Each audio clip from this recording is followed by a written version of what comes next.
son días difíciles y noches todavía mucho más complicadas para muchas de las personas, muchos de los que habitamos este planeta en el que andamos dando vuelta en el medio de tanta pandemia. En estas lunas de cuarentena vamos a ver si, no digo resolver, pero tratar de entender en dónde estamos parados. Hay mucho miedo, mucha incertidumbre, mucha ansiedad y que nos ayude el doctor.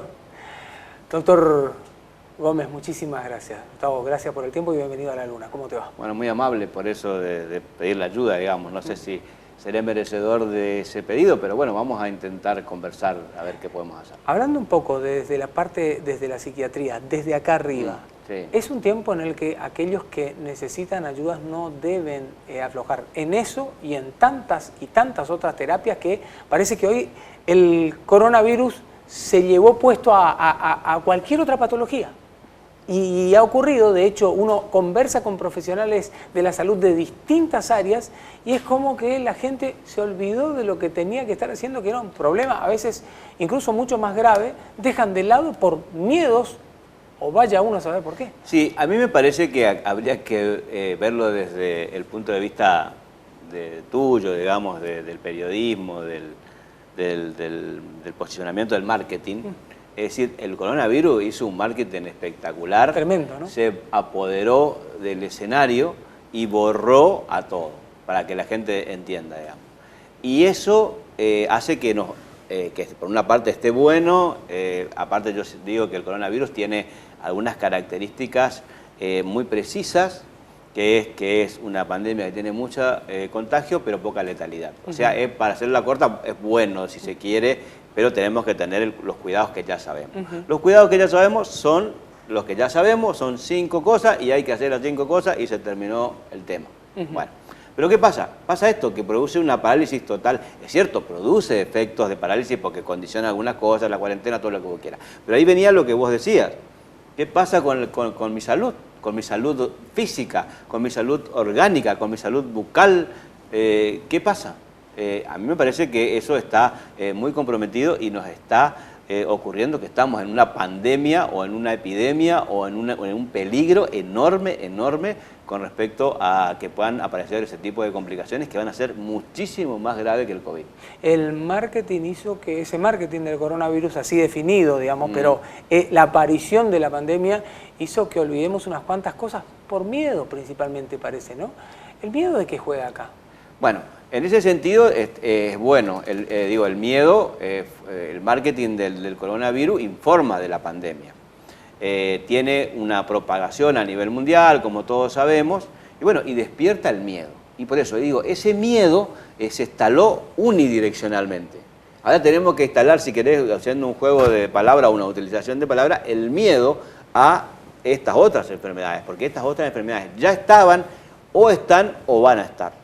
Entonces tenemos que tener miedo. La idea es tener miedo a tener ese tipo utilizando el término, ¿no? Porque suena medio feo comunicar esto, digamos, pero utilizando la palabra miedo como algo protector, algo que me avisa, estamos avisando, acá estamos haciendo un aviso a la población para que tenga cuidado con su salud, para que prevenga las enfermedades. Están pasando cosas que no pasaban hace ya mucho tiempo. Están habiendo infartos, la gente se muere de infarto, la gente se está operando de peritonitis perforadas que no se operaban. Y hoy, ahora que recuerdo, no sé si leíste en el Litoral, decían que el director, que es el doctor Sotelo, que el 80% de las camas de terapia intensiva están ocupadas por personas que no tendrían por qué ocuparlas si hubieran previsto, obviamente, esto no hubiera pasado, digamos, hace 2 meses atrás, esta gente no hubiera llegado nunca a terapia. Así que eso te da una pauta muy clara, ahora que lo recuerdo,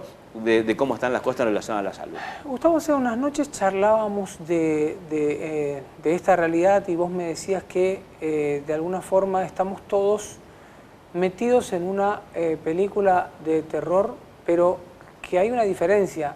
No es que estamos como simples observadores, ¿no? Así es. Sí, bueno, eso es lo que me parece que nos plantea esta pandemia.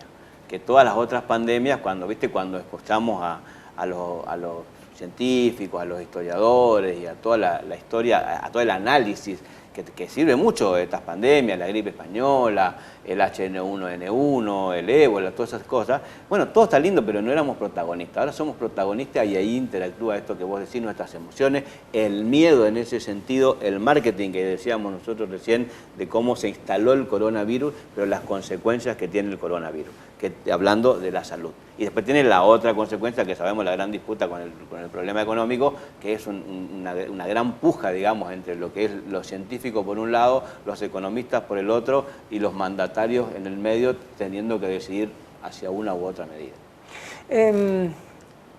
Nos tuvimos que encerrar, estamos en eso, cambiamos radicalmente nuestra forma de vida desde varios puntos de vista y entre otras tantas cosas nos hemos vuelto adictos a otro tipo de vida también, ¿no? Si estábamos acostumbrados a algo, hoy, por ejemplo, por poner el ejemplo más cercano, pantalla mediante, hay gente que se pasa, no te digo que 24/24, pero que se pasa mucho tiempo delante de, más de lo que acostumbraba incluso, ¿no? Las mismas pantallas que vinieron a salvarnos, salvar pantallas, alguna vez escribí algo sobre lo que eran los salvapantallas, ¿sí? Pero esto venía en las pantallas casi como para salvarnos de tanta angustia ahí, pero hoy hay mucha gente que depende de ellas y no porque tiene que terminar un trabajo necesariamente. Sí, bueno, la adicción a la pantalla, a la tecnología es una cosa que existe, pero hoy encontramos una dualidad en ese sentido, porque hay una parte de la pantalla que es buena y una parte de la pantalla que es mala. La parte buena es la que nos está permitiendo comunicarnos en este momento, la que nos permite comunicarnos haciendo en este momento conferencias, la que me permite a mí atender todos los días a mis pacientes vía videos. Esa es la parte buena. Y la parte mala es la que vos decías, que venimos consumiendo, que viene consumiendo mucha gente y que viene teniendo problemas de adicción en ese sentido, en general, como bien lo decías, pero también el gran temor que tenemos es en relación a los chicos, ¿no es cierto? Es decir, los jóvenes que están bastante adictos, como vos decías, al respecto de ese consumo y que realmente puede tener también, como hablábamos al principio, consecuencias en la salud. ¿Es esto de las pantallas debe ser considerado desde tu área también como consumo problemático? Total y absolutamente. El concepto lo dice. El concepto de consumo problemático dice que son aquellas... El consumo problemático es aquel que mediando o sin mediar sustancia. O sea que el consumo problemático de la pantalla se produce cuando esto le trae un problema. Es decir, aparece un déficit, digamos, atencional en el sentido... Vos, por ejemplo, que tengas un déficit atencional de atender a tus cosas, digamos, atender tus aspectos, atender algunas cosas que tengas que atender, tu físico, como decíamos recién, hacer tu consulta. Es decir, comunicarte con el mundo de manera productiva, en cierta manera, como decíamos, es decir, la línea divisoria. Entonces, nuestros hijos, o por ahí los chicos, están con consumo problemático porque están adictos, prendidos, dependientes de la pantalla. El consumo va de la mano, este tipo de consumo va de la mano con algo que también conversamos hace unas noches, con lo que se entiende como consumismo, como capitalismo casi infernal, brutal en el que este mundo estaba metido. ¿Crees que esto va a ir cambiando a partir de lo que ha pasado, Gustavo? ¿A partir de la aparición de esta pandemia? ¿Crees que vamos a salir distintos de esta? Yo creo que sí que vamos a salir distintos. Para mí no hay posibilidades de que no vamos a salir distintos. Ahora, hay que ver para qué lado disparamos. Recién decíamos que está en peligro nuestra salud mental, está en peligro nuestra salud física. Así que bueno, empecemos a ver cómo empezamos a cuidar eso en principio. Y en segundo lugar, cómo redefinimos la situación. Porque yo creo que el capitalismo, como bien lo decías vos, nos ha puesto en un lugar de una manera donde ha privilegiado ciertas situaciones, ciertos objetos que tienen que ver con el consumismo, que tienen que ver con el consumo problemático, que tienen que ver con la adicción y que yo creo que se van a redefinir. Yo veo como una oportunidad. Es decir, estamos en un proceso donde estamos abstinentes de esos consumos, le hace todo lo que se te ocurra, shopping, auto, salida, ropa, etcétera, etcétera, más allá de la repercusión económica que eso tenga, por favor, que se entienda bien. Sí. Yo lo veo desde el punto de vista psíquico, mental, emocional, y bueno, hemos estado abstinentes y no ha pasado gran cosa. Seguramente tendremos síntomas de abstinencia, pero bueno, veremos cómo termina. Y ante esos síntomas de abstinencia, pregunto, me da la impresión, quizás estoy equivocado, que hay en paralelo un acercamiento quizás a un tipo de consumo ligado a sustancias para sacar ciertas angustias o vacíos que puedan darse, o en el problema del día a día. Gente que dice, no sé qué va a pasar con mi laburo, gente que está repensando su vida, gente que se encontró con su familia que no sabía que estaban ahí, vivían todos bajo el mismo techo y no era tan bueno todo como lo imaginaba. Y hoy aparecen otro tipo de consumos que también entran a jugar. Sí, aparecen esos consumos que tienen que ver con las sustancias. Las sustancias están claramente definidas como el alcohol y los ansiolíticos. El cigarrillo también, y después el consumo de alimentos. Son todas las conductas, más allá de la pantalla que hablábamos también, que son los consumos que aparecieron en este momento. Es decir, esas ansiedades se expresan en un primer momento, hay que aclararlo, es normal, es decir, aparece un síndrome general de adaptación, un síndrome que se llama estrés, que no es un estrés bueno para que la gente entienda, y en ese momento las ansiedades hay que bancársela, digamos. Ahora, cuando la ansiedad excede con algunas sintomatologías, hay que medicar, pero no se puede medicar uno. Es decir, el tomar la sustancia, tomar el alcohol como un ansiolítico, porque el alcohol tiene efectos ansiolíticos, tiene efectos sedativos, eso está mal. El tomar un ansiolítico para calmar mi ansiedad, porque vos me lo das, porque lo da la vecina, porque le da el compañero de trabajo, está mal. Es decir, en definitiva, para hacerla clara, tenemos que bancarnos, como hemos dicho otras veces cuando hablábamos en otro contexto, bancarnos la frustración, bancarnos la angustia, tolerar esa angustia y ir procesándola para ver esto que vos decías, para dónde se dispara. Gustavo, ¿y cómo poner límites a esas situaciones? ¿Cómo se hace para marcar límites ante la presencia de ese marco que hablábamos bien de la ansiedad que puede verse superada y de aparición de sustancias que pueden ayudarte, ¿no? Que pueden ser de las cotidianas, de las que vos estabas mencionando. Pero, ¿dónde uno empieza a entender o cómo uno verdaderamente sabe hasta dónde? O una vez que cayó en ello es muy difícil de encontrarse. Bueno, me parece muy bueno el planteo. Yo creo que ahí hay un riesgo. Hay un riesgo grande por esto que vos decís. Es decir, uno empieza a plantearse esa especie de salida, como vos decías, ayuda, que bueno, me voy a tomar un vinito, me voy a tomar un whiskycito, ahora que tengo tiempo, ahora que no voy a trabajar, como tipo de onda. Y bueno, ahí hay que ver si hay una vulnerabilidad o no hay una vulnerabilidad. Y eso puede determinar caer en un consumo problemático o una adicción. Que es lo mismo que hablábamos recién de la pantalla.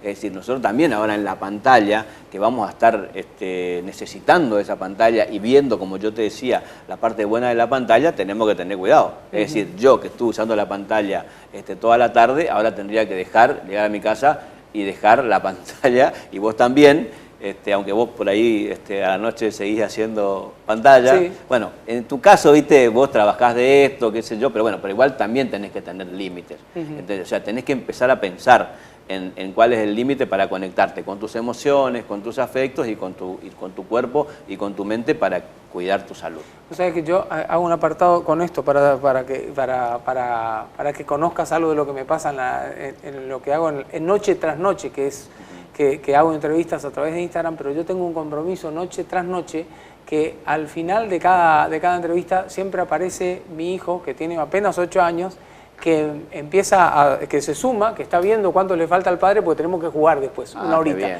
Y eso es un cable a tierra de cosas en la cual no aparece en la pantalla, ni siquiera se encienden los televisores.